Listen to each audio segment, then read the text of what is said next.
Hi, my name is Alicia and I'm 15 years old. Tell me, have you ever had to worry about your safety at school? I thought that would never happen to me, and yet, one stupid prank led to everyone at my school fearing for their lives. The time has come for me to tell my story. But first, don't forget to subscribe to the channel. I should start by saying that my twin sister Agatha and I had been dreaming of getting a pet for as long as we could remember. When we first asked our parents for a puppy, we were probably 6 years old. But since then, we've only ever heard refusals from our parents whenever we asked. They thought that a pet was too much responsibility and that we weren't ready yet. Everything changed by chance. One day, Agatha and I were walking home from school. We were silent most of the way, and I couldn't help but notice that my sister was acting kind of strange. Usually cheerful and talkative, Agatha was walking, just watching the floor and nervously tugging at the edges of her shirt. It kind of felt like she wanted to tell me something. However, I didn't really have the time to ask her about it, because we got caught in a terrible downpour and got soaked to the bone in seconds. Battling against the wind, we started running. We were only a few blocks from home, but that day, we just absolutely had to stop. First, we heard the terrible, angry barks. Agatha and I looked at each other, scared, and then headed in the direction of the noise, and saw a couple of our neighbors' dogs cornering a kitten. The dogs were baring their teeth and were growling. The kitten looked tiny standing next to them. The poor thing was drenched and shivering, either from the cold or from the fear. The sounds that those dogs were making were so terrifying that even my sister and I were scared. But at the same time, I think we knew perfectly well that if we left the kitten, then most likely it wouldn't survive. So instead, I looked around and I noticed a huge stick lying on the ground. Without even a doubt in my mind, I grabbed it and started loudly shouting and waving it in all directions. I wasn't even thinking about the fact that I was putting myself in danger, nor was I thinking about the fact that those angry dogs could attack me at any moment. And, of course, I didn't want to hurt them either. I just wanted to scare them away. Agatha looked at me blankly for a few seconds, but she understood what I was trying to do and joined in. She also started shouting and waving her arms around. Luckily for us, those dogs were someone's pets. So, terrified, they tucked their tails between their legs and ran away. I took the kitten into my arms and I hid him from the rain under my jacket. I had no idea where the poor thing had come from, but feeling the warmth and the care, the kitten gently purred and fell asleep against my chest. Poor thing, I thought. How long had he survived out here? As soon as the adrenaline from meeting those dogs had subsided, Agatha and I realized that we kind of had a big problem. Yeah, we'd saved the kitten, but what exactly were we supposed to do with him? Our parents would never let us keep him. But if we left this tiny guy out in the streets, he was most certainly going to die. There was really nothing we could do.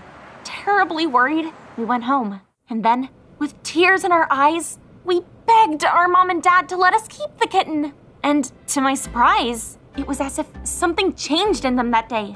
I could see that my mother was hesitating. She knew perfectly well that the kitten would never survive out on the streets. So, in the end, after thinking it over some more, she said, "Well, you can keep him, but only until we find him a new home." Some people may have been upset with that, but I was over the moon. After all, we almost immediately came up with a new plan. Agatha and I named the kitten Oliver and decided that we would not be looking for a new home for him. Instead, we would just wait for our parents to get attached to him.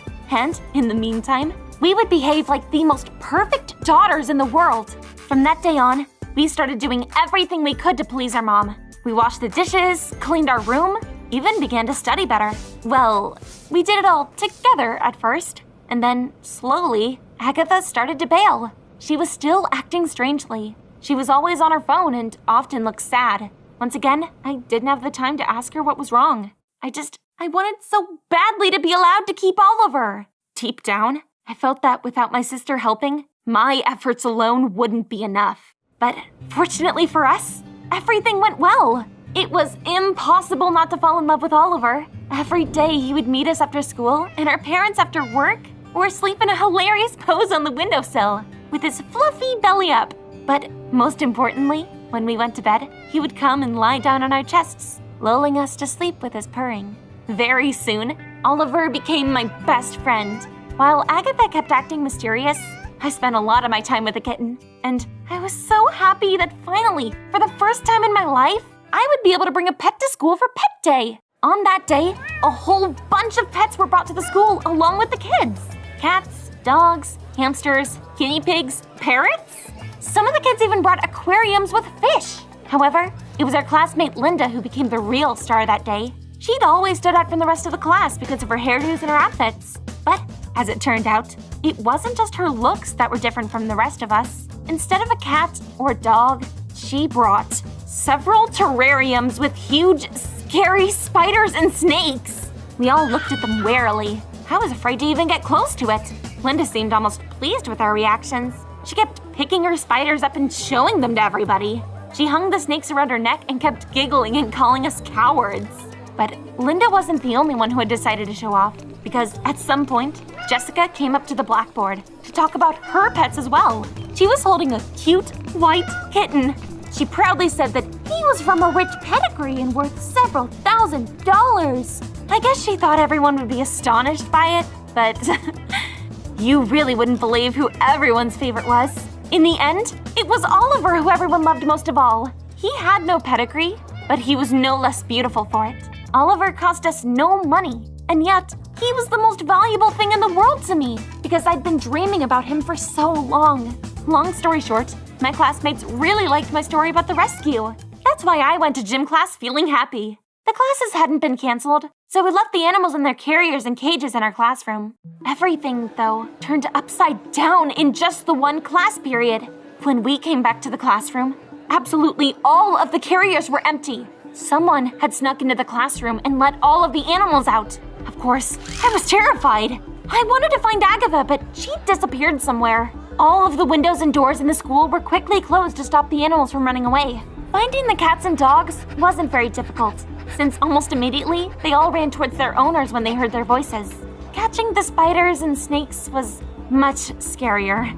We walked along the hallways, looking around and flinching at every rustle. I thought that if a giant tarantula landed on me from somewhere on the ceiling, I would die. But Linda, on the other hand, seemed to be quite enjoying herself. She kept laughing and saying that we were all quitters. At some point, my classmates and I grew convinced that she had been the one to open the cages, just to make fun of us. It took us several hours to catch all the animals. Going back to studying was basically out of the question. I hadn't seen Agatha at all since this had started. I didn't have time to think about that though, because I still couldn't find Oliver.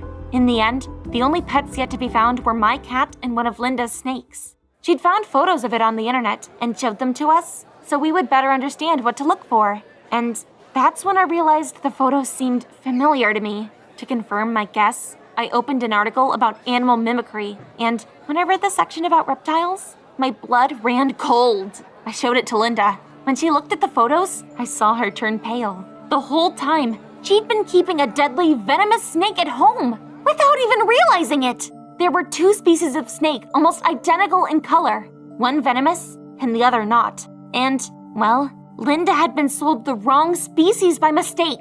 The fact that it hadn't bitten her yet was a miracle, due to incredible luck on her side, I guess. But from that moment on, I couldn't calm down anymore. There was a venomous snake crawling around the school at that very moment, and I had no idea where Oliver or Agatha were. Terrified, I started running around the school shouting their names, but to no avail. I was already imagining the worst possible scenarios of what could have happened when I suddenly heard a scream of full terror. I wouldn't mistake that voice for any other. It was Agatha. I ran towards the noise and soon came to the women's bathroom. And in there, I saw something terrifying. Agatha and our classmate Sam standing on the toilet lid and a coiling, hissing snake on the floor below them. I felt so scared I was frozen. An hour ago, I would have rushed to help without any hesitation. But now that I knew the snake was venomous, I was afraid to even move. The one to save the situation, finally, was, as hard as it might be to believe, Oliver. I don't know where he'd come from, because I'd already searched the entire school for him. But the kitten leapt out from the side, and before I could even scream, Oliver was on top of the snake, grabbing it and pinning it to the floor. It was the scariest thing that I'd ever seen. I was so afraid the snake would bite Oliver, but he'd seized it really securely, so the snake could only wriggle instead of getting itself free or biting. In the end, Linda came running and put the snake back into the terrarium, and I finally discovered the culprit of the whole incident. Smiling apologetically, Sam admitted that he'd been the one to open the animal cages, because he guessed that the school would be closed for a while if he did that. He liked Agatha, and had for a while wanted to spend some time with her. but he couldn't just invite her for a walk because his parents wouldn't let him.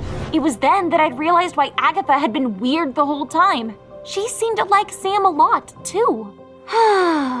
Yeah, it's been an incredibly long day, and I'm so glad it ended well. But now I don't know what to do next. Should I turn Sam into the teachers or keep quiet? Because on one hand, people could have been seriously hurt because of him. And on the other hand, he had no idea that the snake would be venomous. And I still can't believe it was Oliver who saved Agatha. Who would have thought?